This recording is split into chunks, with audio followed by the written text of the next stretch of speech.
hello, my name is Marcin Dudek. I'm artist working in Brussels since 2012. I engaged in my work like issue of autobiography, group identity, violence. I work in mixed media, so performance, installation, collage. I'm looking for interesting material that kind of resonate my experience. In my work, I try to reconstruct my past. And back in the 90s, I was involved in the subculture of hooliganism in Poland, and this cast a strong memory, a strong experience.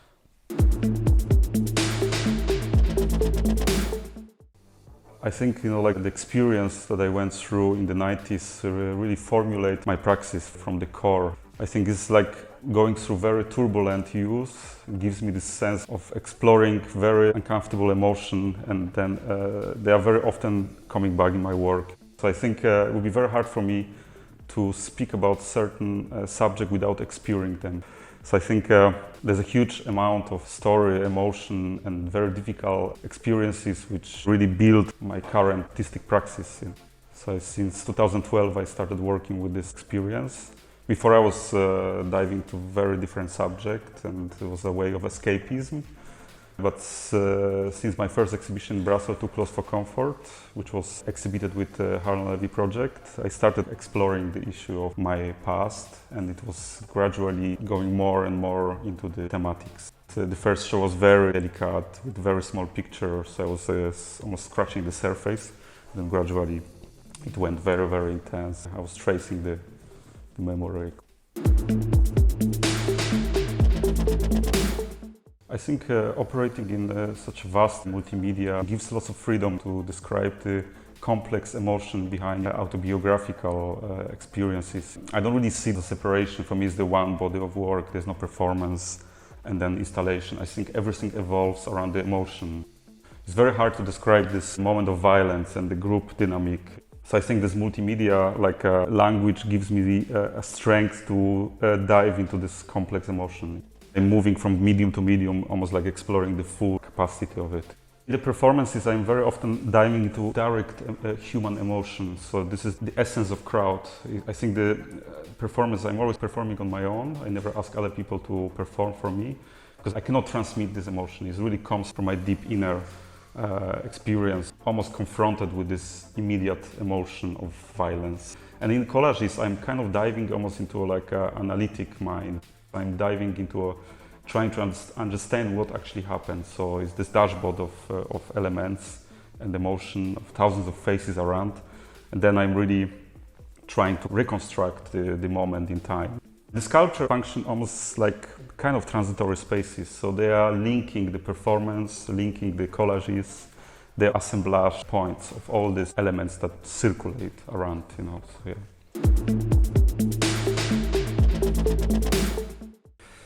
I have problem with ready-made, because ready-made for me is like something that is already generated, lacking human emotion. They're like totally homogeneous.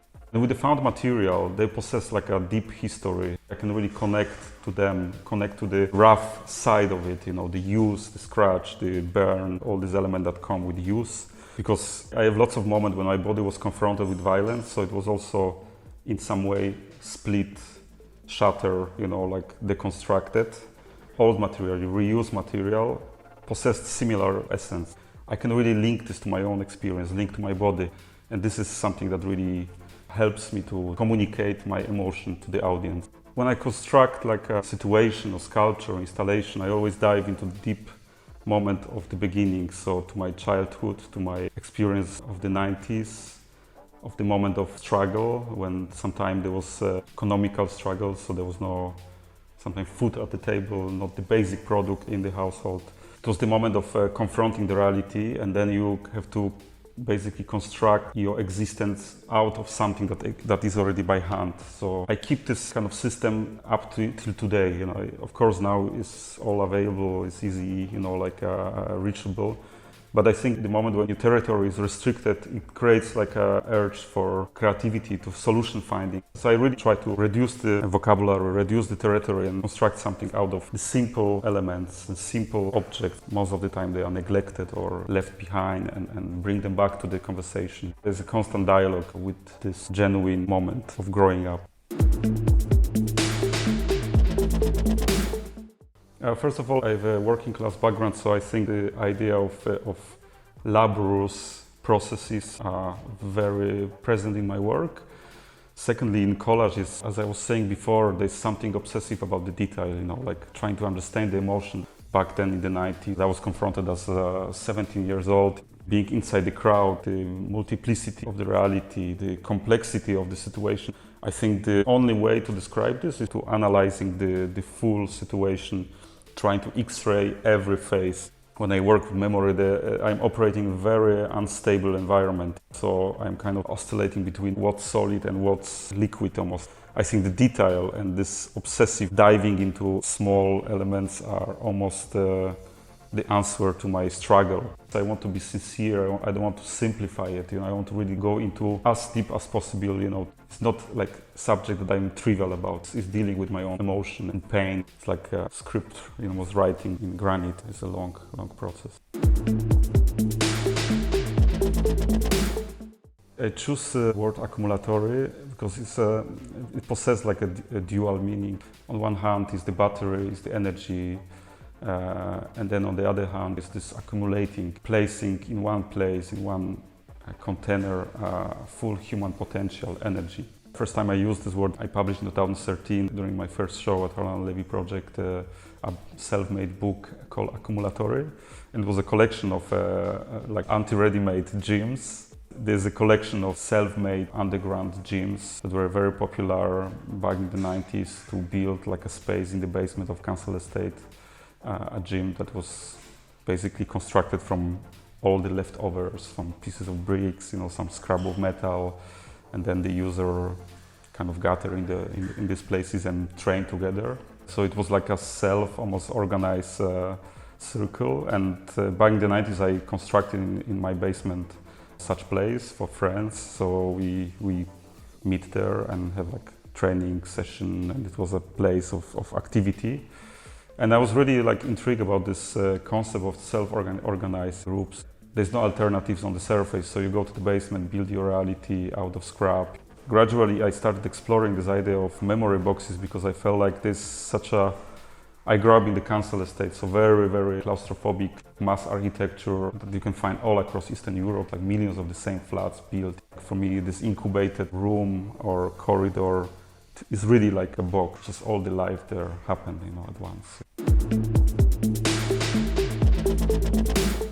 Next to the gym, in the basement was my sister's salon, which was, I think, a big inspiration for us because she opened right after the wall, after the communist collapse. She opened a clandestine haircut salon in the basement, which was like 2 meter on 3 meter. Very narrow space, but at the time she organized it with my father. She was able to maintain up to 2 years ago. I asked her if it would be possible to take away old interior, which was never changed, and then transplant this to a museum, to 𝗍𝗂𝘃𝗀𝗀𝗂𝗏 Accumulatory.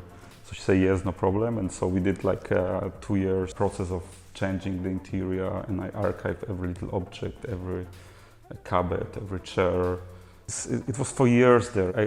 Because I was living abroad since 2001, but I was very often in Krakow, and I always come there to cut my hair. And I see her like a modest way of life, being inside the salon for 35 years, cutting the hair, never wishing to expand or grow. It's constant. For me, when I was like trouble youth, she always was taking care of us, of the two brothers, and it was something very generous and always there, solid. And I think the salon was something for me like monumental, static, like in all this turbulence of life, she was always there. She was coming every day to work, doing her duty in this basement. For me, it was like the silence embassy of stability. It was obvious that one day I will need to really dive into her experience and elevate her anonymous labor back to the pedestal, and shows this as a life achievement.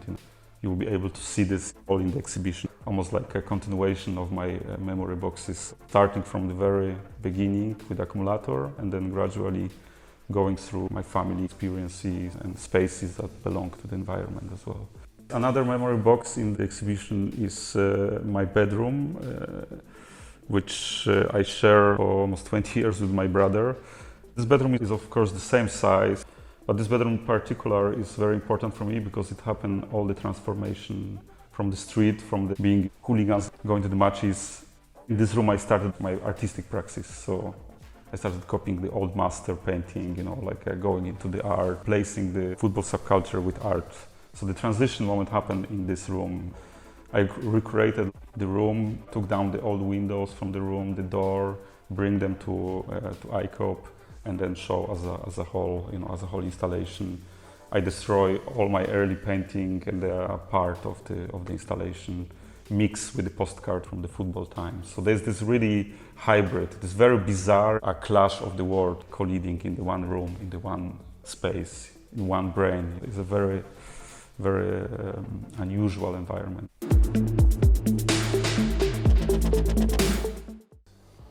There's something institutionalized in the concept of this mass architecture. There's something that really seeks for unification, for collectiveness. I always kind of rebel against a boxing human being. There's something so powerful putting like hundreds of people into one space. It is such a utopia. I always felt rebelling against this kind of a square structure, and there's something fascinating at the same time, like trying to compress all these individuals into one living organism, and it doesn't function. There's still a strong hierarchy in the building. For example, our family was located into ground floor because this was most of the working class were placed on the ground floor as a kind of hierarchical ladder. And then gradually, first, second, third floor, there was more intelligentsia and people from the middle class, kind of educated families. We're talking about collective, equal citizen, but actually it was just an illusion, So, yeah, we end up in the basement, operating this lower level of the council estate. Yeah, I think architecture plays a very, very important role in my works because it forced the human being to operate in certain environment. For example, when we enter the stadium, we being immediately, placed into categories. We already belonging to a certain group of people. I think this is quite brutal, especially in the case of the lower sheets of society. This is something that is so vivid and so present. There's no escape from it. I grew up in a certain district of Krakow, and I straight away belonged to a certain group of people. I was mixed with other kids come from troubled families, and we end up in the stadium because it was the natural way to enter the balls. From the streets, from your hood, you end up in the stadiums because this is where all the kids from the neighborhood go. So there's this very clear path between the two. Architecture plays absolutely a significant role in my work. It connects the two. The stadium, council estates, is almost like one body. They coexist, same block. Yeah.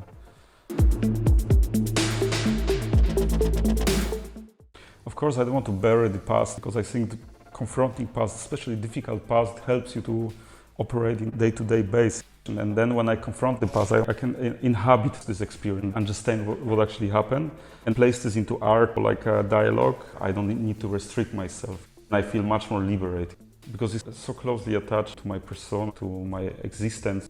I think this generosity tries to recompense all the bad things that happened in the past. I was surrounded by a very toxic environment for years, and I grew up in the toxic environment. It was nothing generous there, It was just like a very poisonous circle. And so I think the generosity in work is effect of all this toxicity that was there. And I don't have a problem with it. I feel like this is a very sincere way of communicating with the viewer, and that's why maybe it's very complex, very intense. There's no really limits there. I feel like I have nothing to hide. I'm totally transparent there.